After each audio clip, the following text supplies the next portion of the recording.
آج کی گفتگو کا موضوع ہے رحمت اللہ واسعہ، اللہ کی رحمت بہت وسیع۔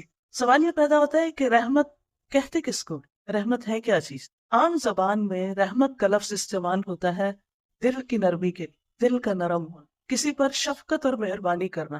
اللہ سبحانہ تعالیٰ کی رحمت کی جب بات ہوتی ہے تو اس کا معنی ہوتا ہے کہ اللہ تعالیٰ کی ایسی صفت جو بندوں کو فائدے اور ان کی بھلائی کی چیزیں پہنچانے کا تقاضا کرتی ہے، خواہ بندے کا دل اس کو پسند نہ بھی کرے اور خواہ وہ فائدے اس کو فائدے نظر نہ بھی آئیں۔ اس کو آپ کس طرح سمجھ سکتے ہیں؟ ایک ماں اپنے بچے کے لیے بڑی مہربان ہوتی ہے، بہت رحیم اور شفیق ہوتی ہے۔ انسانی رشتوں میں سے سب سے زیادہ مہربانی کا، شفقت کا، محبت کا رشتہ ماں کا رشتہ ہوتا ہے، والدین کا رشتہ ہوتا ہے۔ لیکن کیا ماں ہر وقت اپنے بچے کی مرضی پہ چلتی؟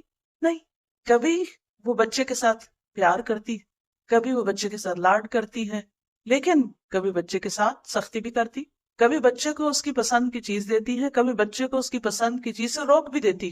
اور یہ روکنا جو ہے یہ بھی اس کی شفقت اور مہربانی ہی ہوتا ہے، کیونکہ بچہ تو ناسمجھ ہے، اس کو تو نہیں پتا کہ اس کے لیے کیا چیز اچھی اور کیا اچھی نہیں۔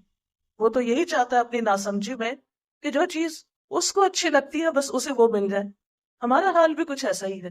ہم جب کہتے ہیں یا اللہ تو ہم پہ رحمت فرما، مہربانی کر، تو اصل میں ہم کیا کہہ رہے ہوتے ہیں کہ اللہ جو ہمیں پسند ہے، جو چیز ہم چاہتے ہیں، جس چیز کو ہمارا دل چاہتا ہے بس وہ ہو جائے۔ اب ایسا تو نہیں ہو سکتا، اور رحمت اس کا نام بھی نہیں۔ ہو سکتا ہے کہ ہمارے لیے اس کی شفقت اور اس کی مہربانی ہمارے نفس کی خلاف جانے میں ہو، اس سے ہمارے اندر زیادہ میچورٹی آ سکتی، اس سے ہمارے اندر زیادہ خیر آ سکتی، وہ ہمارے لیے زیادہ اچھی ہو۔ کبھی کبھی کڑوی دوا جو ہے وہ میٹھی گولی سے، بلکہ میٹھی گولی سے ہے ہی اچھی، یعنی جو شفا آپ کو کڑوی دوا سے حاصل ہوتی ہے یا دوا کھا کے حاصل ہوتی ہے، وہ چاکلیٹ کھا کے تو حاصل نہیں ہوتی، بلکہ میٹھی چیزیں تو الٹا انسان کے لیے نقصان دہ ہی ہوتی۔ تو اگر انسان کی زندگی میں ہر وقت آسانیاں ہی ہو جائیں، ہر وقت سہولتیں ہی ہو جائیں، ہر وقت مرضی کے مطابق ہی ہر کام ہوتا جائے، تو یہ اس چیز سے انسان کا نفس بڑا موٹا ہو جاتا ہے، بعض اوقات اس کے اندر سرکشی آ جاتی، تکبر اور غرور آنے لگتا ہے، وہ اپنے آپ کو بڑی چیز سمجھنے لگتا ہے، وہ سمجھتا ہے کہ میں تو بہت اچھا ہوں، اسی لیے میرا سارا معاملہ بہت ہی اچھا ہے، میرے لیے ہر چیز بہت آسان ہے۔ تو اللہ سبحانہ وتعالیٰ جب اپنے بندوں پر رحمت فرماتا ہے تو اس کی رحمت کے مختلف طرح کے مظاہر ہوتے ہیں، اور ویسے بھی رحمت کی دو قسمیں، ایک عام قسم ہے اور ایک خاص قسم۔ رحمت عام جو ہے اللہ تعالیٰ کی، وہ مسلم، کافر، نیک، گناہگار، انسان، حیوان، نباتات، سب کے لیے۔ وہ خاص رحمت سب پر ہے، خواہ کوئی اس کا وفادار ہے یا نہیں ہے، وہ سب کے لیے مہربان ہے، وہ سب کو رزق دے رہا ہے، سب کو زندگی سے لطف اندوز ہونے کا موقع دے رہا ہے۔ اللہ سبحانہ تعالیٰ کا ارشاد ہے رحمتی وسعت کل شیء، میری رحمت ہر چیز کو گھیرے ہوئے ہے۔ سورۃ غافر آیت 7 میں آتا ہے وسعت کل شیء رحمتا، تو نے اپنی رحمت اور علم سے ہر چیز کا احاطہ کر رکھا ہے، یعنی تیری رحمت ہر چیز کو گھیرے ہوئے ہے۔ دوسری قسم جو رحمت خاص ہے، وہ اللہ سبحانہ تعالیٰ کی رحمت اس کی خاص بندوں جیسے انبیاء، رسل، اولیاء اور مومن بندوں کے ساتھ ہے، اور یہ خاص رحمت ہے۔ قرآن مجید سورۃ الاحزاب میں آتا ہے وَكَانَ بِالْمُؤْمِنِينَ رَحِيمًا، اور اللہ مومنوں پر بڑا مہربان ہے، بہت مہربان ہے، یعنی ایمان والوں پر وہ ہمیشہ ہی بڑا مہربان ہے۔ ایک اور جگہ پر آتا ہے سورۃ التوبہ میں إِنَّهُ بِهِمْ رَءُوفٌ رَحِيمٌ، کیونکہ اللہ مسلمانوں پر بڑا مہربان اور رحم کرنے والا ہے۔ لیکن آپ نے دیکھا ہوگا کہ انبیاء اور اولیاء اور مومنوں پر ہمیشہ اچھے حالات تو نہیں ہوتے، وہ تکلیفوں سے بھی گزرتے ہیں، ناپسندیدہ حالات سے بھی گزرتے ہیں، لیکن وہ آزمائشیں بھی ان پر ایک طرح سے اللہ کی رحمت ہی ہوتی ہے، کیونکہ ان کے ذریعے وہ ان کا حوصلہ بھی بلند کرتا ہے اور ان کے درجات بھی بلند کرتا ہے۔ بہت سی چیزیں انسان کو جو آسانی سے مل جاتی ہیں ان کی وہ ختم نہیں ہوتی، لیکن جس چیز کو انسان مشقت کے بعد حاصل کرتا ہے پھر اس کی قدر بھی اور طرح کی ہوتی ہے۔ بہرحال یہ یاد رہے کہ اللہ سبحانہ وتعالیٰ کی رحمت ہر چیز کو گھیرے ہوئے ہے، وَرَحْمَتِي وَسِعَتْ كُلَّ شَيْءٍ۔ اسی طرح حاملین عرش فرشتے جو ہیں، جو عرش اٹھائے ہوئے ہیں، وہ اللہ سبحانہ وتعالیٰ کی رحمت کے بارے میں کہتے ہیں الَّذِينَ يَحْمِلُونَ الْعَرْشَ وَمَنْ حَوْلَهُ يُسَبِّحُونَ بِحَمْدِ رَبِّهِمْ وَيُؤْمِنُونَ بِهِ وَيَسْتَغْفِرُونَ لِلَّذِينَ آمَنُوا رَبَّنَا وَسِعْتَ كُلَّ شَيْءٍ رَحْمَةً وَعِلْمًا فاغفر للذین تابوا واتبعوا سبیلک وقہم عذاب الجحیم. جو فرشتے عرش اٹھائے ہوئے ہیں اور جو اس کے ارد گرد ہے، یعنی کچھ تو عرش اٹھائے ہوئے ہیں اور کچھ عرش کے گرد گھیرا ڈالے ہوئے ہیں، وہ سب اپنے پروردگار کی حمد کے ساتھ اس کی تسبیح کرتے ہیں اور اس پر ایمان رکھتے ہیں، اور ایمان والوں کے لیے استغفار کرتے ہیں، بخشش کی دعائیں مانگتے ہیں.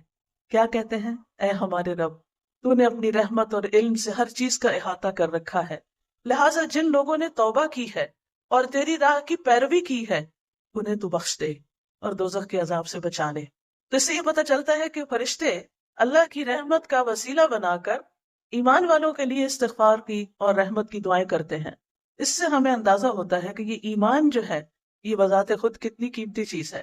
اللہ سبحانہ وتعالیٰ کی رحمت کے سلسلے میں ایک اور بات یاد رہے کہ اللہ سبحانہ وتعالیٰ نے رحمت کو اپنے لیے لازم کر رکھا ہے. سورۃ الانعام میں آتا ہے کتب ربکم علی نفسہ الرحمہ، تمہارے رب نے رحم کرنا اپنے اوپر لازم کر لیا. اس لیے ہمارے دل میں کبھی یہ خیال نہیں جانا چاہیے کہ میرے ساتھ بڑا ظلم ہوا ہے، یا اللہ سبحانہ وتعالیٰ مجھ پر رحم نہیں کر رہا، یا میرے ساتھ زیادتی ہو گئی ہے. یعنی کسی بھی تکلیف، دکھ یا مصیبت کے وقت نہیں، اللہ اپنے بندوں پر نہایت مہربان ہے. حدیث مبارکہ میں آتا ہے رسول اللہ صلی اللہ علیہ وسلم نے فرمایا جب اللہ تعالیٰ مخلوق کو پیدا کر چکا تو اپنی کتاب یعنی لوح محفوظ میں جو اس کے پاس عرش پر موجود ہے اس نے لکھا کہ میری رحمت میرے غضب پر غالب ہے. یعنی جہاں اللہ تعالیٰ مہربان ہے وہاں اللہ تعالیٰ غضبناک بھی ہوتے ہیں، غلط کام کرنے والوں سے ناراض بھی ہوتے ہیں، لیکن اس کی رحمت اس کے غضب پر بھاری ہے، اس کی رحمت اس کے غضب سے زیادہ ہے. ایک اور حدیث سے ہمیں پتہ چلتا ہے کہ اللہ کی رحمتیں 100 ہیں، یعنی اللہ کی رحمت 100 درجوں میں ہے. ان میں سے ایک جنات، انسانوں، چوپایوں، کیڑوں مکوڑوں کے لیے نازل کی ہے اس نے، جس کی وجہ سے وہ ایک دوسرے پر شفقت اور مہربانی کرتے ہیں، رحم کرتے ہیں. اسی وجہ سے وحشی جانور اپنے بچے پہ شفقت کرتا ہے. یعنی مثال کے طور پر شیر جو دوسرے جانوروں کا شکار کرتا ہے لیکن اپنے بچے کو نہیں کھاتا، تو یہ بھی اللہ تعالیٰ کی ڈالی ہوئی اس رحمت کا نتیجہ ہے. اور جو 99 حصے ہیں اس کی رحمت کے، وہ اللہ سبحانہ وتعالیٰ نے قیامت کے لیے مخصوص کر رکھے ہیں، جو اپنے بندوں پر خاص رحمت کرے گا، یعنی اپنے بندوں کو رحمت سے نوازے گا. دنیا میں بھی انسان کو اس رحمت کی ضرورت ہے، لیکن حقیقت یہ ہے کہ قیامت کے دن ہم سب کو اس کی بہت زیادہ ضرورت ہے.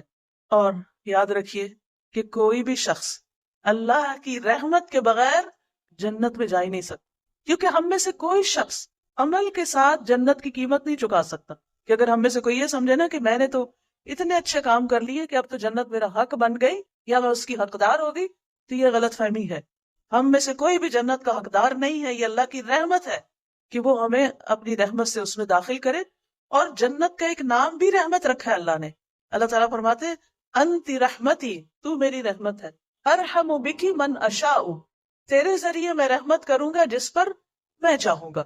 تو اللہ تعالیٰ جس پر چاہتا ہے رحمت فرماتا ہے، لیکن یہ ہمیشہ یاد رہے کہ اللہ کی رحمت بہت وسیع ہے. رسول اللہ صلی اللہ علیہ وسلم نے فرمایا، اور یہ صحیح مسلم کی روایت ہے، اللہ نے آسمان اور زمین کی پیدائش کے دن، یعنی جس دن آسمان اور زمین بنے تھے، اس دن 100 رحمتوں کو پیدا کیا تھا. ہر رحمت آسمان اور زمین کے درمیانی خلا کے برابر ہے، اتنی زیادہ ہے. یعنی زمین سے لے کر آسمان تک یہ جو خالی جگہ آپ کو نظر آتی ہے، اس میں سے ہر رحمت یعنی 100 جو رحمتیں ہیں ان میں سے ہر رحمت اتنی زیادہ ہے جس سے زمین سے آسمان تک کی ساری خلا بھر جائے. اس سے آپ اس کی رحمت کی وسعت کا اندازہ لگا سکتے ہیں. جب ہم کہتے ہیں نا رحمت اللہ واسعہ، جب آپ نے اس لیکچر کا ٹائٹل سنا ہوگا یا پڑھا ہوگا تو آپ سوچ رہے ہوگی کہ اچھا اللہ کی رحمت وسیع، کتنی وسیع، تو اس کا ہم اندازہ نہیں کر سکتے. لیکن اس کی وسعت کا اندازہ نہیں، ہماری عقل جو ہے وہ مادی چیزوں کو دیکھ کے بات زیادہ سمجھتی ہے. تو ہمیں سمجھانے کے لیے بتائے گے کہ اتنی زیادہ ہے جیسے زمین اور آسمان کے درمیان کی خلا کی جگہ ہے. اور اس میں سے ایک رحمت جو ہے 99 میں سے، جن میں سے ہر ایک اتنی دفعہ نہیں، اس کو 99 سے ملٹیپلائی مزید کر لیں، ان میں سے بس صرف ایک حصہ زمین پر اتارا گیا ہے، جس کی وجہ سے جانور، پرندے، چرندے، انسان، حیوان، یہ سارے آپس میں ایک دوسرے سے محبت کرتے ہیں. یہ جو ہمارے دلوں میں انسانوں کے ساتھ شفقت، محبت اور رحمت کے جذبات ہے، یہ بھی دراصل ہمارے ذاتی نہیں ہے، یہ بھی اللہ کی دین ہے. اللہ دلوں میں ڈالتا ہے تو ہم دوسروں کے ساتھ شفقت کا معاملہ کرتے ہیں. ورنہ آپ دیکھیں کہ ہمارے اندر ہمارے نفس کا شر بھی ہے، شیطان کے وسوسے بھی ہیں. اور انسان چھوٹی چھوٹی باتوں پر جلد غضبناک بھی ہو جاتا ہے، ناراض بھی ہو جاتا ہے، ان وسوسوں کی وجہ سے بدگمان بھی بہت جلدی ہوتا ہے. لیکن اللہ سبحانہ و تعالیٰ کی جو رحمت ہے جس بندے پر ہو جائے پھر اس کے اندر نرمی بھی آ جاتی، اس کے اندر برداشت آ جاتی، اس کے اندر حسن ظن آ جاتا ہے، وہ دوسروں کا خیر خواہ ہو جاتا ہے، وہ دوسروں کے ساتھ شفقت اور محبت کا سلوک کرتا ہے. اور یہ سارا دراصل اس پر اللہ کا انعام ہوتا ہے کہ جس کی بنا پر وہ دوسروں میں یہ نرمی بانٹ رہا ہوتا ہے. یہ اللہ کی دین ہوتی ہے، یعنی اللہ کی رحمت ہوتی ہے اس پر. اور جن کے ساتھ وہ کر رہا ہوتا ہے ان پر بھی اصل میں اللہ کی رحمت ہوتی ہے کہ ان کو اس رحمت میں سے ایک حصہ ملتا ہے، اس محبت میں سے ایک حصہ ملتا ہے. ورنہ کس کی مجال اور کس کی توفیق کہ کوئی کسی کے ساتھ رحمت اور مہربانی کا سلوک کرے اور یہ رحمتیں اور محبتیں بانٹتا پھرے. یہ انسانوں کے بس کی بات نہیں، یہ بھی سراسر اس کی محبت ہی کی وجہ سے ہے، اس کی رحمت کی وجہ سے ہے. لیکن یہ صرف کیا ہے؟ 1%، ایک حصہ. فیصد کا مطلب ہوتا ہے 1%، یعنی 100 رحمتوں میں سے 1%، جس کی وجہ سے یہ ہم سب ایک دوسرے کے ساتھ شفقت اور مہربانی کا سلوک کرتے ہیں. اور جسے ایک اور حدیث میں آتا ہے کہ اسی سبب سے جانور اپنا کھر اپنے بچے سے اٹھا لیتا ہے، اس پر رحمت کرتے ہوئے اور اس بات سے ڈرتے ہوئے کہ اس کو کہیں کوئی نقصان نہ پہنچ جائے. تو وہ بھی دراصل اللہ سبحانہ وتعالیٰ کی ڈالی رحمت ہوتی ہے اس جانور کے دل کے اندر، جس کی وجہ سے وہ اپنے بچے کے ساتھ نرمی کا سلوک کر رہا ہوتا ہے. پھر اسی طرح ایک اور حدیث کے الفاظ میں آتا ہے یہاں تک کہ گھوڑا اپنے بچے پر پاؤں نہیں مارتا. ویسے تو کوئی اس کے قریب جائے نا تو گدھا یا گھوڑا یا دلتی مارتا ہے تو اس کے قریب نہیں آتا، لیکن وہ اپنے بچے کو نہیں مارتا. کیوں نہیں مارتا؟ کیونکہ اللہ نے اس کے بچے کے لیے اس کے اندر ایک شفقت اور رحمت رکھی ہے. یاد رکھیے کہ جو شخص اللہ کی رحمت کو جان لے اور اس کو پہچان لے وہ کبھی بھی اللہ کی رحمت سے مایوس نہیں ہوتا، اس کے اندر پھر مایوسی نہیں آتی. ابو ہریرہ کہتے ہیں کہ رسول اللہ صلی اللہ علیہ وسلم نے فرمایا اگر مومن کو یہ علم ہو جائے کہ اللہ کے پاس سزا کیا ہے تو کوئی شخص اس کی جنت کی امید نہ رکھے، اور اگر کافر کو یہ معلوم ہو جائے کہ اللہ کے پاس رحمت کس قدر ہے تو کوئی بھی اس کی جنت سے مایوس نہ ہو. اس سے بھی اندازہ لگایا جا سکتا ہے کہ اللہ کی رحمت اگر اس کو انسان پہچان لے تو انسان کے اندر کتنی خوشی بھر جائے. پھر اسی طرح یہ ہے کہ اللہ سبحانہ وتعالیٰ کی رحمت جو ہے وہ قیامت کے دن جو ہوگی وہ اللہ کے نافرمانوں پر بھی ہوگی. اسی وجہ سے ان کی بخشش ہوگی. رحمت نہ ہو تو بخشش ہی نہیں ہو سکتی. جب ہم کہتے ہیں یا اللہ تو رحم کر دینا، اس کا مطلب ہے کہ ہم قابل تو نہیں بخشش کے یا جنت کے، لیکن تو ہم پر رحم فرما دینا. اسی لیے جو شخص لا الہ الا اللہ کہہ دیتا ہے اور اللہ کو مان لیتا ہے، اگر اس کی ساری زندگی گناہوں میں گزرتی اور توبہ کیے بغیر مر جاتا ہے اور قیامت کے دن وہ جہنم میں چلا جاتا ہے، تو بھی جب اللہ تعالیٰ ان پر اپنی رحمت کا ارادہ کرے گا تو ان کو جہنم سے نکال لے گا اور انہیں جہنم میں بھی موت دے دے گا. پھر سفارش کرنے والے ان کی سفارش کریں گے اور وہ ہر آدمی اپنے دوستوں کو نکال کے لے جائے گا. یعنی جو نیک دوست جنت میں پہنچے ہوں گے وہ جہنم میں جانے والے اپنے دوستوں کو نکال لیں گے کہ جو جہنم کی تکلیف سے ایک طرح سے مر چکے ہوں گے. پھر اللہ سبحانہ تعالیٰ ان لوگوں کو ایک خصوصی نہر میں، جس کا نام نہر حیا یا حیوان یا حیات یا نہر جنت ہوگا، یہ مختلف نام آتے ہیں اس نہر کی مختلف جگہوں پر، تو اس نہر میں وہ غسل کریں گے، اللہ ان کو اس میں ڈالے گا اور ایسے اگائیں گے جیسے سیلاب کے بہاؤ میں دانا اگاتا ہے، یعنی دوبارہ سے ان کے جسم ایک طرح سے پیدا ہوں گے. ایک اور حدیث سے پتہ چلتا ہے کہ ان کے جسموں پر جلنے کے نشان پھر بھی ہوں گے.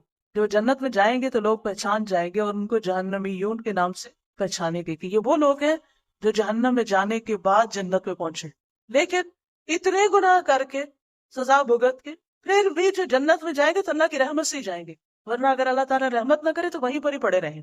تو ہم سب کو یہ بات یاد رکھنی چاہیے کہ اللہ سبحانہ تعالیٰ کی رحمت تو بہت وسیع ہے، لیکن ہم اس کے لیے کیا کر رہے ہیں، ہم اس کی رحمت کو کتنا پکارتے ہیں. پھر اسی طرح آپ دیکھیں ایک حدیث میں آتا ہے کہ اللہ سبحانہ تعالیٰ جب یعنی جنت والوں کو جنت میں بھیج دیں گے، جہنم والے جہنم میں چلے جائیں گے. پھر اسی طرح انبیاء علیہ السلام شفاعت کریں گے، محمد صلی اللہ علیہ وسلم شفاعت کریں گے اور کچھ لوگوں کو جہنم سے نکال لیا جائے گا. پھر مومنوں کی شفاعت ہوگی. جب سارے شفاعت کر چکیں گے تو اس کے بعد ارحم الراحمین کے علاوہ کوئی اور نہ بچے گا. فرشتے بھی شفاعت کر گئے، انبیاء نے بھی کر دی اور مومنوں نے بھی کر دی، سب نے اپنے اپنے شفاعت کے ذریعے لوگوں کو جہنم سے نکلوا لیا. اب صرف ارحم الراحمین باقی رہے. اب دیکھیں اللہ سبحانہ تعالیٰ سے رحیم، رحمان اور پھر ارحم الراحمین، یعنی سب رحم کرنے والوں میں سے بڑھ کے رحم کرنے والا. اب کیا ہوگا؟ اللہ سبحانہ تعالیٰ ایک مٹھی بھر آدمیوں کو جہنم سے نکالیں گے. یہ وہ آدمی ہوں گے جنہوں نے کبھی کوئی بھلائی نہ کی ہوگی، جن کے اندر کوئی خیر نہیں ہوگی، یہ لوگ جل کے کوئلہ ہو چکے ہوں گے، اللہ تعالیٰ ان کو ایک نہر میں ڈالیں گے جو جنت کے دروازوں پر ہوگی، جس کو نہر الحیا کہا گیا، اور اس میں اتنی جلدی تر و تازہ ہوں گے جس طرح دانا پانی کے بہاؤ میں کوڑے کچرے کی جگہ پر اگ آتا ہے، یعنی وہ بظاہر دیکھنے میں وہ گندی سی چیز نظر آتی ہے لیکن ایک دم اس میں سے گرین پودا نکل آتا ہے، تو ایسے ہی یہ بھی نکل آئیں گے موتیوں کی طرح چمکتے ہوئے، ان کی گردنوں میں سونے کے پٹے پڑے ہوئے ہوں گے جن کی وجہ سے پھر ان کو جنت والے پہچان لیں گے، اور ان کے بارے میں کہیں گے کہ یہ اتقاء اللہ ہیں، یہ اللہ کے آزاد کردہ بندے ہیں جنہیں اللہ نے صرف اپنی رحمت کی بنا پہ بغیر کسی عمل کے جنت میں داخل کیا، بغیر کسی عمل کے وہ جنت میں داخل ہوں گے۔ لیکن سوال یہ پیدا ہوتا ہے کہ وہ کون خوش نصیب ہوں گے کہ جو اس مٹھی کے اندر آ جائیں گے اور وہ پھر آزاد ہو جائیں گے جہنم سے۔ اس سے آپ اندازہ لگائیں کہ اللہ سبحانہ وتعالیٰ ہمیں دنیا میں اپنی رحمت کی طرف دعوت دیتا ہے، جنت کی طرف بلاتا ہے، واللہ یدعو الی دار السلام، دار السلام کی دعوت دیتا ہے اللہ کہ سلامتی کے گھر کی طرف آ جاؤ، جہنم سے بچنے کی بات کرتا ہے۔ لیکن اس کے باوجود لوگ ہیں کہ اپنے نفس کے ہاتھوں مجبور ہو کر یا لوگوں اور سوسائٹی کے ہاتھوں مجبور ہو کر اللہ کو ناراض کرنے کے کام کرتے رہتے ہیں، پھر بھی اگر مرنے سے پہلے بھی توبہ کر لیں تو دروازہ کھلا ہے توبہ کا، یہ بھی اس کی رحمت۔ اب دیکھیے ہمارے ساتھ کوئی 2 سے 4 دفعہ زیادتی کر جائے نا، ہم معاف نہیں کرتے اس کو، ہم نہیں معاف کریں گے اس کو۔ چلے زبان سے بھی کہہ دینا معاف کیا، دل میں ضرور رکھیں گے، تو کہتے ہیں دل سے نہیں نکال پاتے، کیا کریں، ہم تو اتنے کمزور ہیں نا۔ دیکھیے دوسری طرف آپ دیکھیں کہ ارحم الراحمین جو ہے اللہ سبحانہ تعالیٰ جو ہے وہ کس طرح بندوں کو نکالتا ہے اس سے۔ وہ یہ نہیں چاہتا کہ بندے جہنم میں چلیں، وہ قطعاً نہیں یہ چاہتا، اس نے ہر دور میں پیغمبر بھیجے، لوگوں کو عقل دی، فطرت میں پیدا کیا، ہر ایک کو مسلمان پیدا کیا، سارے اسباب مہیا کیے، سوچ سمجھ دی، کان آنکھ دل دیے کہ لوگ غور کریں، اپنے رب کو پہچانے۔ لیکن سارے طریقوں کے باوجود اگر لوگ پھر بھی نہیں اس راستے پر آتے اور تب بھی وہ جہنم میں چلے جاتے ہیں تو اللہ سبحانہ تعالیٰ اپنی رحمت کے ساتھ ان کو وہاں سے بھی نکالے گا۔ اس سے اندازہ کریں کہ اللہ تعالیٰ کتنا مہربان ہے۔ اور یہ یاد رکھیے کہ ہم میں سے ہر شخص اللہ کی رحمت کا محتاج ہے، ہم سب کو اس کی ضرورت ہے، کیونکہ وَرَحْمَةُ رَبِّكَ خَيْرٌ مِّمَّا يَجْمَعُونَ، تیرے رب کی رحمت بہتر ہے ہر اس چیز سے جسے لوگ جمع کر رہے ہیں۔ یعنی کسی کے پاس سب کچھ بھی ہو دنیا میں جو وہ چاہتا ہے تو بھی کم ہے اس رحمت کے مقابلے میں جو اللہ کی طرف سے اس پر آتی ہے، کیونکہ انسان کو اس رحمت کی ہرس ہونی چاہیے، اس کی دعا کرنی چاہیے، اور اس کو حاصل کرنے کے لیے انسانوں کے ساتھ مہربانی کرنی چاہیے، کیونکہ ارحموا من فی الارض یرحمکم من فی السماء، تم ان پر رحم کرو جو زمین میں ہے، تم پر وہ رحم کرے گا جو آسمانوں میں ہے۔ یعنی اگر تم چاہتے ہو کہ اللہ تم پر مہربان ہو، تم پر رحمت کرے، تو پھر تم کیا کرو، زمین والوں پر مہربانی کرو۔ وہ شعر بھی ہے نا، کرو مہربانی تم اہل زمین پر، خدا مہربان ہوگا عرش بری پر۔ یعنی اگر تم مہربانی کرو گے دوسروں کے ساتھ تو تم پر بھی رحم کیا جائے گا۔ لہٰذا جو انسان یہ چاہتا ہے کہ اس کو اللہ کی رحمت ملے، وہ اللہ کی رحمت پا لے، اسے چاہیے کہ وہ دوسروں کے ساتھ مہربان ہو جائے۔ پھر اسی طرح اللہ سبحانہ تعالیٰ اگر رحمت کر دے تو کوئی روک نہیں سکتا، اور اگر اللہ اپنی رحمت بند کر دے تو کوئی اور دینے والا بھی نہیں ہے۔ قرآن مجید میں آتا ہے ما یفتح اللہ للناس من رحمت فلا ممسک لها وما یمسک فلا مرسل له من بعدہ وہو العزیز الحکیم۔ جو کچھ اللہ لوگوں کے لیے رحمت میں سے کھول دے اسے کوئی بند کرنے والا نہیں، یعنی جس پر اللہ اپنی رحمت نشاور کر دے اسے کوئی روک نہیں سکتا، اور جو بند کر دے اس کے بعد اسے کوئی کھولنے والا نہیں، وہی سب پر غالب اور کمال حکمت والا ہے۔ یاد رکھیے یہ اللہ ہی کی رحمت ہے کہ ہم زندہ ہیں، یہ اللہ کی رحمت ہے کہ اس نے ہمیں مسلمان بنایا، یہ اللہ کی رحمت ہے کہ اس نے ہمیں قرآن دیا ہے۔ قل بفضل اللہ وبرحمتہ فبذلک فلیفرحوا هو خیر مما یجمعون۔ قرآن کا ملنا، قرآن کا سمجھنا، قرآن سے محبت کا ہونا، یہ سب بھی دراصل اللہ کی رحمت ہوئی ہے ہم پر، کہ اس نے ہمیں اس راستے پر لگا دیا، کہ ہمیں اس کا شوق دے دیا کہ ہم اس کی کتاب کو پڑھیں۔ اور یہ بھی حقیقت ہے کہ یہ اللہ کی رحمت ہی ہے جو انسان کو گمراہی سے بچاتی ہے، جو انسان کو خسارے سے بچاتی ہے، کیونکہ ایک جگہ پر آتا ہے فَلَوْلَا فَضْلُ اللَّهِ عَلَيْكُمْ وَرَحْمَتُهُ لَكُنْتُمْ مِنَ الْخَاسِرِينَ۔ اگر اللہ کا فضل اور اس کی رحمت نہ ہوتی تو تم خسارہ پانے والوں میں شامل ہو جاتے، یعنی تم نقصان سے بچ نہیں سکتے تھے۔ اسی طرح اللہ سبحانہ تعالیٰ کی رحمت ہی ہے جو انسان کو اس کے اپنے نفس کے شر سے بچاتی، یعنی ہم میں سے ہر انسان کے اندر نفس ہے اور نفس کا ایک شر بھی ہے۔ قرآن مجید میں آتا ہے وَمَا أُبَرِّئُ نَفْسِي إِنَّ النَّفْسَ لَأَمَّارَةٌ بِالسُّوءِ إِلَّا مَا رَحِمَ رَبِّي۔ یعنی انسان اپنے نفس کے شر سے بھی کب بچ سکتا ہے؟ جب اللہ کی رحمت ہوتی۔ اسی لیے فَلَا تُزَكُّوا أَنفُسَكُمْ، اپنے آپ کو پاکیزہ مت کہو، ہم یہ نہیں کہہ سکتے کہ ہمارے اندر بڑی خیر خوبی ہے، ہم بڑے نیک پاک ہیں یا ہمارا تزکیہ ہو چکا ہے. نہیں، یہ اللہ ہی کی رحمت ہوتی ہے کہ انسان صحیح رستے پہ چلتا ہے اور نفس کی شرارتوں سے بچ جاتا ہے. اللہ کی رحمت ہی انسان کو شیطان کی پیروی سے بچاتی، شیطان کے اتباع سے بچاتی. وَلَوْلَا فَضْلُ اللَّهِ عَلَيْكُمْ وَرَحْمَتُهُ لَاتَّبَعْتُمُ الشَّيْطَانَ إِلَّا قَلِيلًا. اگر اللہ کا فضل اور رحمت نہ ہوتی تو تم شیطان کی پیروی کرنے لگتے سوائے چند ایک کے. تو یہ دنیا آخرت کے نقصان سے بھی اللہ کی رحمت بچاتی ہے، شیطان سے بھی، نفس کے شر سے بھی. پھر اسی طرح گناہوں سے بھی انسان اللہ کی رحمت سے ہی بچتا ہے. ہمارے اندر کوئی کمال نہیں، کوئی طاقت نہیں. یعنی کبھی کوئی تعریف بھی کرے نا کہ آپ تو بڑے نیک ہیں اور آپ نے تو سارے غلط کام چھوڑ دیے، تو آپ سوچتے نہیں تو اللہ کی رحمت ہوئی. اگر میں کچھ واقعی کر رہی ہوں تو ہم سمجھتے کہ کچھ ہو رہا ہے تو صرف اس کی رحمت سے ہی ہو رہا ہے.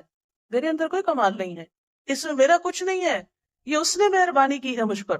پھر اسی طرح گھروں کے اندر آپس میں محبت، اتفاق، سلوک اور آپس میں لوگوں کا ایک دوسرے کے ساتھ اچھا سلوک کرنا، یہ بھی دراصل اللہ کی رحمت ہی ہوتی ہے. کیونکہ انسانوں کے اندر اختلاف تو ہوتا ہی ہے. وَلَا يَزَالُونَ مُخْتَلِفِينَ إِلَّا مَنْ رَحِمَ رَبُّكَ.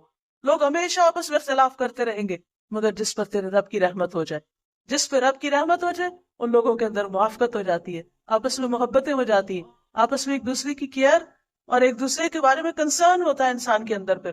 اور یہ بھی اللہ کی رحمت ہوتی. یاد رکھیے اللہ کی رحمت ہی کی وجہ سے اخلاق بھی اچھے ہوتے ہیں. نبی صلی اللہ علیہ وسلم کے بارے میں آتا ہے قرآن مجید میں فَبِمَا رَحْمَةٍ مِّنَ اللَّهِ لِنتَ لَهُمْ. اللہ کی رحمت کی وجہ سے ہی آپ ان کے لیے مہربان ہیں.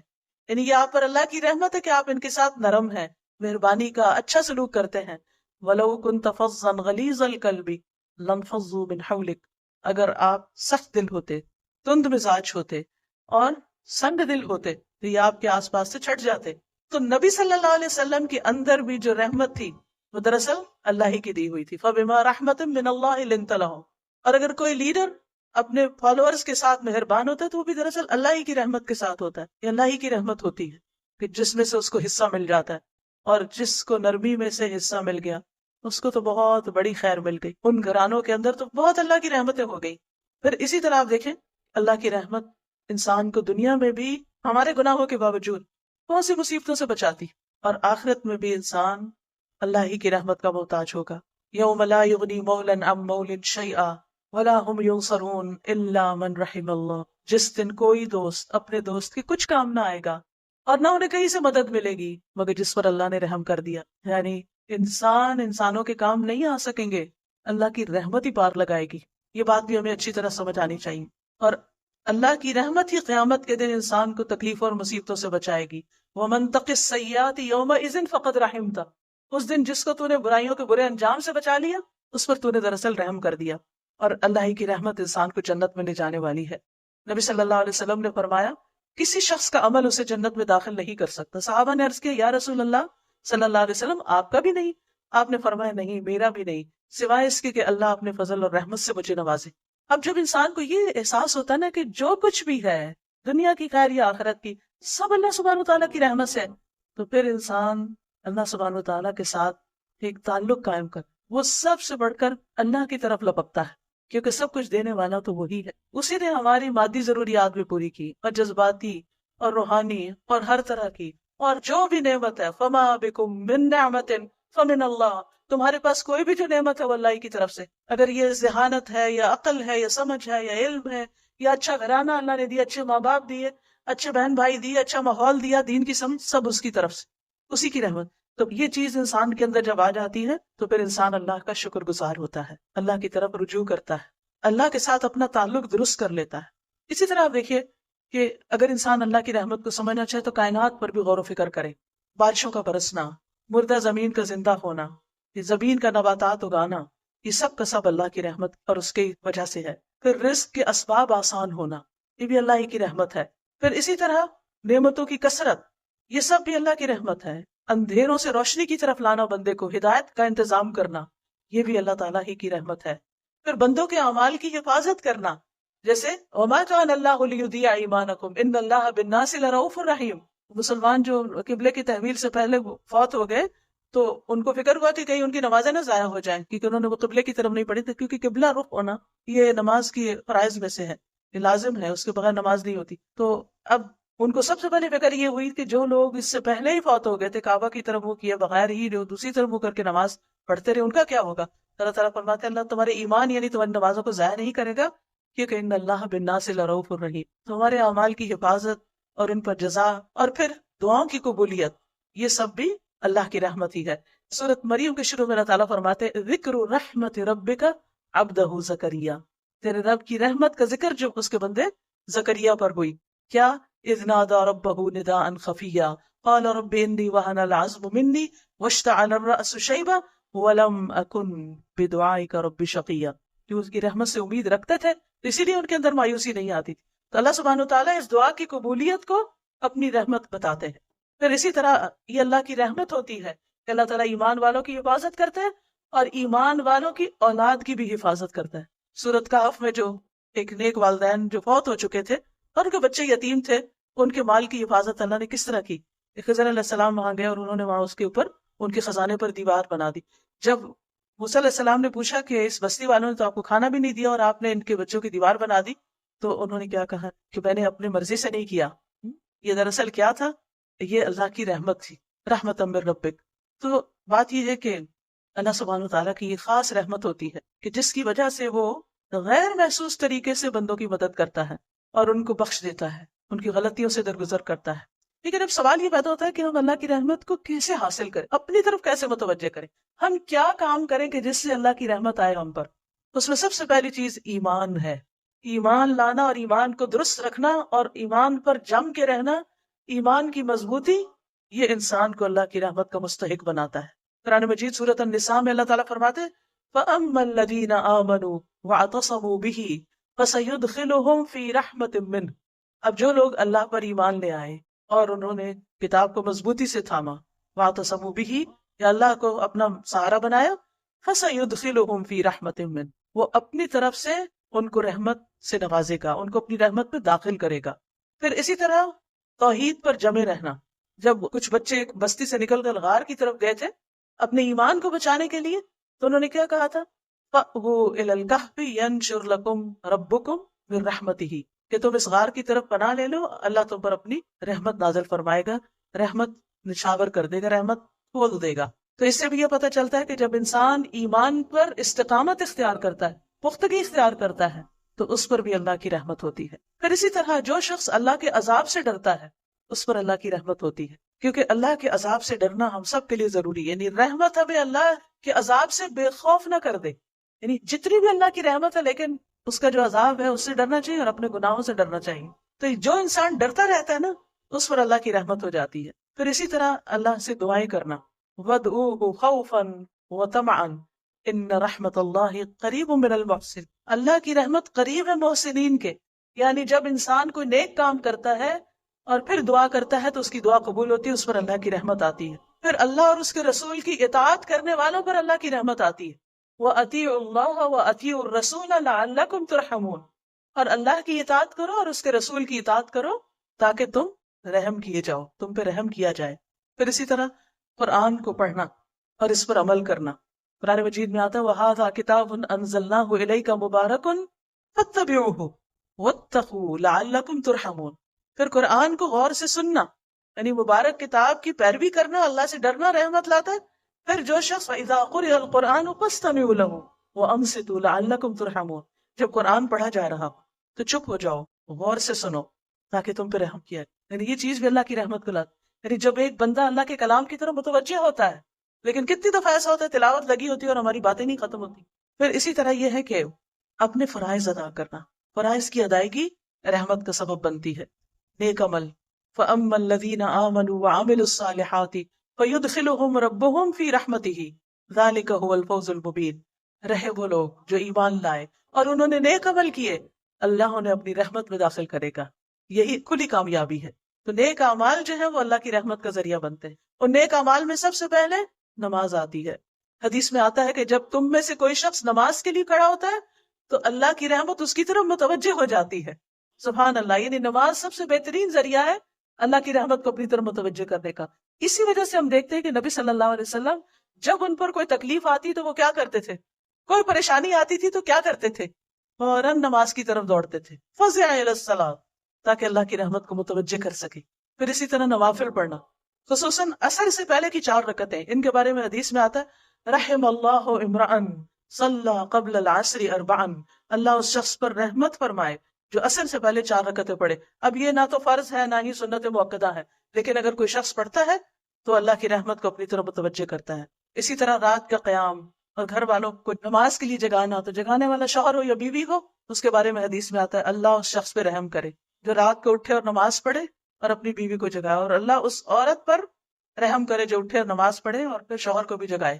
اس سے یہ پتہ چلتا ہے کہ اپنے گھر والوں کو نیکی کا حکم دینا، ان کو نیکی میں تعاون دینا اور ان کو نیکی کے راستے پر لگانا، یہ بھی رحمت لاتا ہے. پھر نماز کے بعد مصلی پہ بیٹھے رہنا، ذکر اذکار کرنا، دعا کرنا، یہ بھی اللہ کی رحمت کا سبب بنتا ہے. اور ایسے شخص کے لیے جب تک اس کا وضو نہ ٹوٹے اور وہ ذکر کرتا رہے، فرشتے دعا کرتے ہیں، کہتے ہیں اللہم اغفر لہ ورحمہ، اللہ اس کی بخشش فرما، اللہم ارحمہ، اللہ اس پہ رحم فرما. یعنی فرشتے اس کے لیے رحمت کی دعائیں کرتے ہیں. پھر اسی طرح اللہ کے راستے میں نکلنا، اللہ کے راستے میں ہجرت کرنا، دین کے کام کے لیے نکلنا، وہ لوگ بھی اللہ کی رحمت کے امیدوار ہیں. پھر اسی طرح جان و مال سے اللہ کے راستے میں جہاد کرنا، اللہ کا قرب پانے کے لیے صدقہ کرنا. یہ جو صدقہ ہے یہ بھی اللہ کی رحمت کو متوجہ کرتا ہے، قرب الہی کا ذریعہ ہوتا ہے.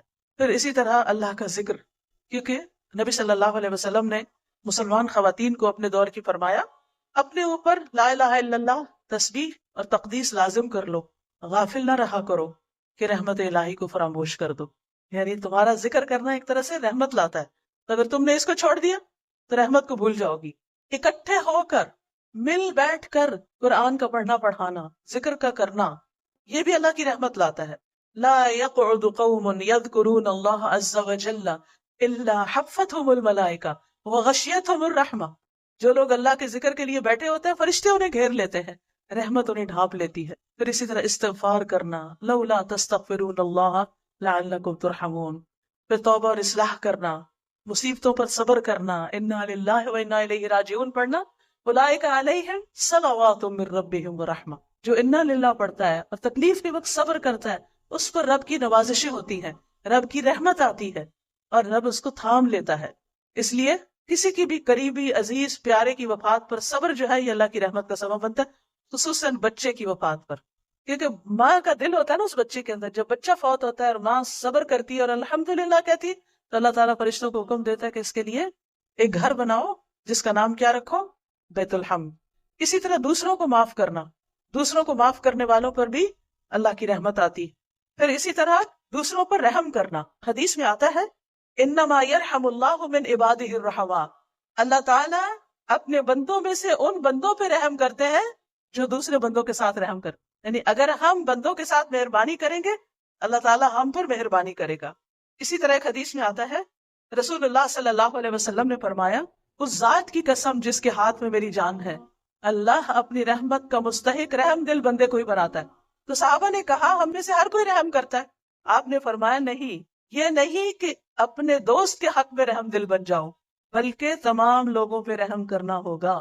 یہ بڑا اہم قاعدہ ہے، کیونکہ عموماً کیا ہوتا ہے کہ ہم اپنے رشتہ داروں، اپنے پیاروں، اپنے دوستوں کے لیے تو بڑے مہربان ہوتے ہیں، لیکن جس سے ہمارا کوئی تعلق واسطہ نہیں اس کے ساتھ ہم بعض اوقات بد اخلاقی بھی برت جاتے ہیں. ہم سوچتے ہیں یہ کون سا ہمیں کچھ جانتا ہے، اس کے ساتھ جو چاہیں ہم کریں. نہیں، جس کو جانتے ہیں اس کے ساتھ بھی اور جس کو نہیں جانتے اس کے ساتھ بھی. پھر پرندوں اور جانوروں پہ رحم کرنا. آپ کو معلوم ہوگا کہ ایک عورت نے ایک بلی کو باندھ کے مار دیا تھا اور کھانا بھی نہیں دیا، تو کیا ہوا اس کے ساتھ؟ صرف اس بلی کو مارنے کی وجہ سے اللہ سبحانہ تعالیٰ نے اس کو جہنم میں پھینکا. تو جانوروں پر بھی رحم بڑا ضروری ہے. نبی صلی اللہ علیہ وسلم نے فرمایا جس نے رحم کیا، اگرچہ چڑیا کو ذبح کرنے کا معاملہ ہو، چڑیا کیا کر سکتے ہو، تمہارے ہاتھوں میں پکڑی ہوئی ہے، جس نے رحم کیا اگرچہ چڑیا کو ذبح کرنے کا معاملہ ہو، اللہ قیامت کے دن اس پہ رحم فرمائے.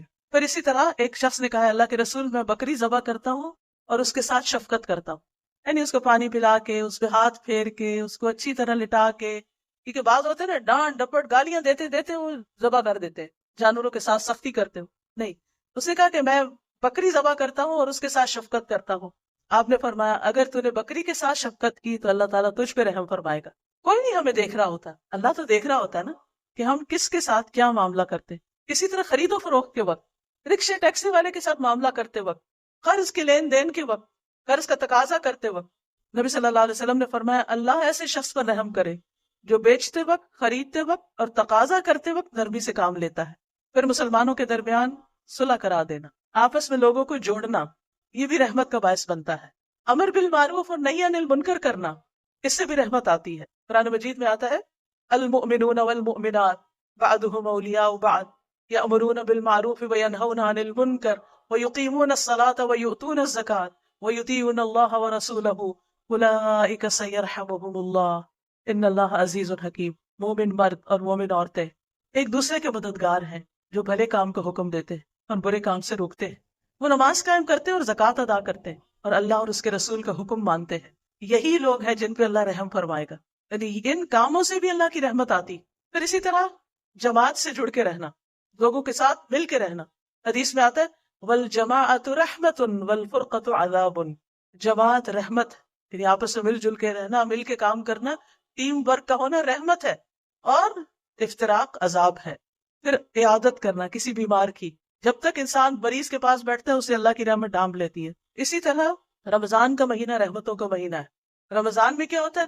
فتحت ابواب الرحمہ، رحمت کے دروازے کھول دیے جاتے ہیں، جہنم کے دروازے بند کر دیے جاتے ہیں۔ پھر نبی صلی اللہ علیہ وسلم کی احادیث کو لوگوں تک پہنچانا، یہ رحمت کا باعث بنتا ہے۔ نبی صلی اللہ علیہ وسلم نے دعا کی رحم اللہ امرأ سمع مقالتی، اللہ اس شخص پہ رحم فرما دے جس نے میری بات سنی۔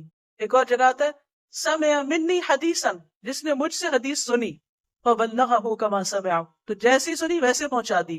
فرب مبلغ اوعى له من سامع، کیونکہ کچھ ایسے جن کو پہنچائی جاتی ہے وہ سننے والوں سے زیادہ سمجھدار ہوتے ہیں۔ یعنی کچھ لوگ تو وہ تھے جنہوں نے نبی صلی اللہ علیہ وسلم سے ڈائریکٹ سنی، لیکن انہوں نے سن کے آگے جن کو سنائی انہوں نے اس میں سے کئی فقہی مسائل نکال لیے، بہت اور طرح سمجھا اس کو، بہت غور و فکر کیا اس میں، اس کی حفاظت کی، ان حدیثوں کو یاد کیا، ان پہ محنت کی۔ تو اس علم کو آگے سے آگے نسلوں تک پہنچانا جو ہے یہ بھی اللہ کی رحمت کو دعوت دیتا ہے۔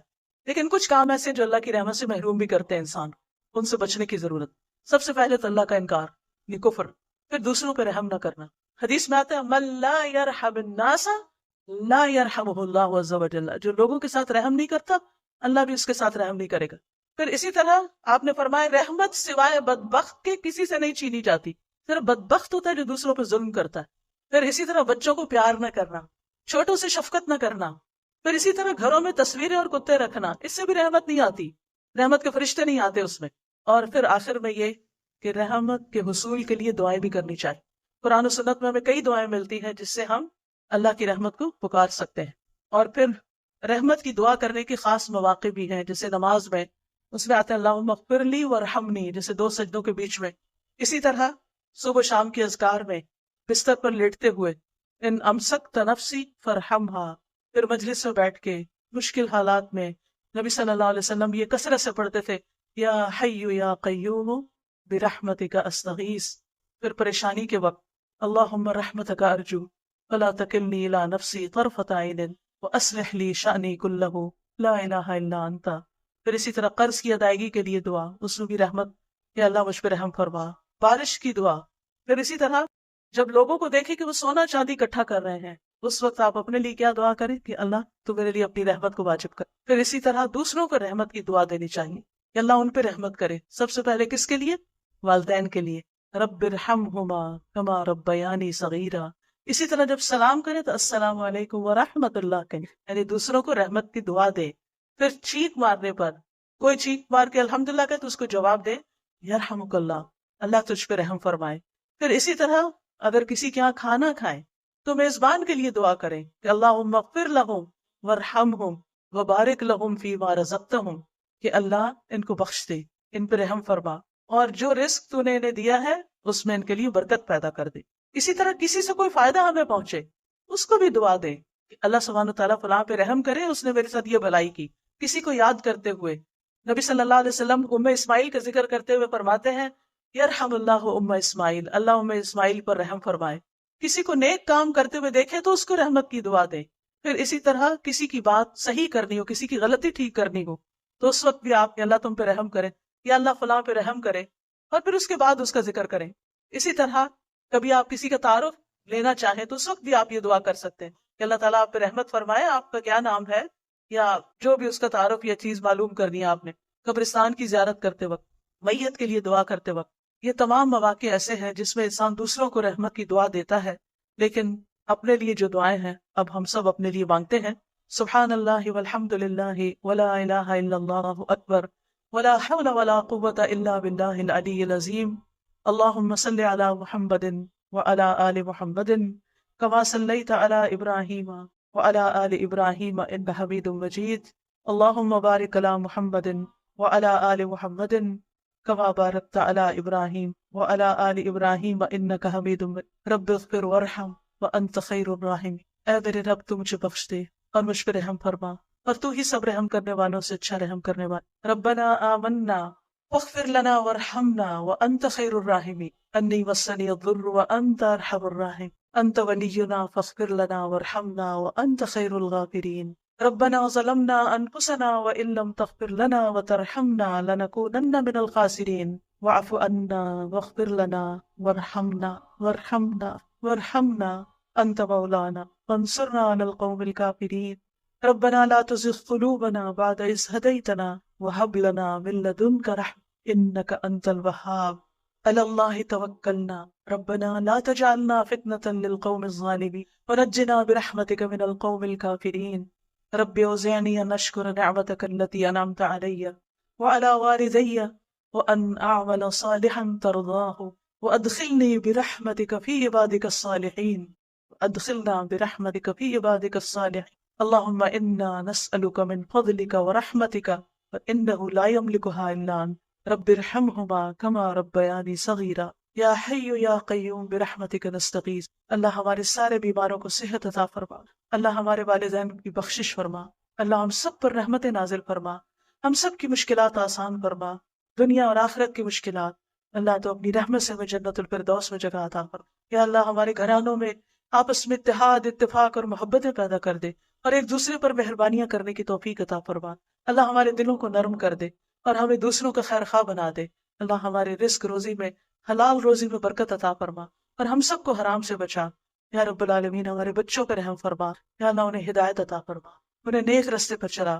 یا اللہ جتنے بھی لوگ یہاں آئے ہیں اللہ ان سب پر رحمت فرما۔ اللہ جنہوں نے اس مجلس کا اہتمام کیا ہے ان پر اپنی رحمت نازل فرما۔ اللہ ہم سب تیری رحمت کے فریادی ہیں، اللہ ہم سب تیری رحمت کے محتاج ہیں، اور تیری رحمت کے بغیر ایک قدم بھی نہیں اٹھا سکتے۔ یا رب تو ہم پہ رحمت فرما اور ہمیں ایمان والی، صحت والی زندگی عطا فرما، تاکہ ہم تیری اچھی سی عبادت کر سکیں اور اپنی زندگی کا مقصد پورا کر سکے، احسن عمل لے کے واپس لوٹ۔ اللہ ہمیں نیکیوں پر استقامت عطا فرما۔ ربنا تقبل منا انك انت السميع العليم وتب علينا انك انت التواب الرحيم، وصلى الله تعالى على خير خلقه محمد وعلى آله وأصحابه وأهل بيته أجمعين برحمتك يا أرحم الراحمين۔ الہی